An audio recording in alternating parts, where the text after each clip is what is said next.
তো গাইস আজ জন্য কিনবো বলে গিফট একটা বাসের কাছ থেকে নিতেই হলো লিফট। তো গাইস তোমরা যদি জানতে চাও যে গিফটটা কে ছিল তাহলে আমার এই মিনি ব্লগটা কন্টিনিউ করো। হ্যালো গাইস, আমি টোটো না, তোমরা তো দেখতেই পাচ্ছ আমি আর আমার একটা ভাই আজ বেরিয়ে গেছি ঝাড়গ্রাম যাওয়ার জন্য। তো গাইস ঝাড়গ্রাম তো আজ যেতে পারবো না ছুটে, তার জন্য আমরা একটা বাসেই গেলাম উঠে।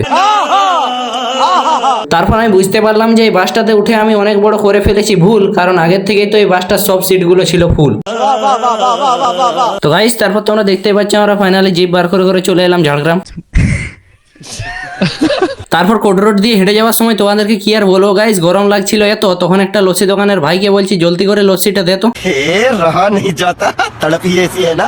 তো গাইস তারপর কোট রোড থেকে হেঁটে আমরা চলে এলাম কেকে স্কুলের কাছে, কারণ আমাকে একটা বন্ধু বলেছিল যে এখানে নাকি একটা ভালো গিফট দোকান আছে।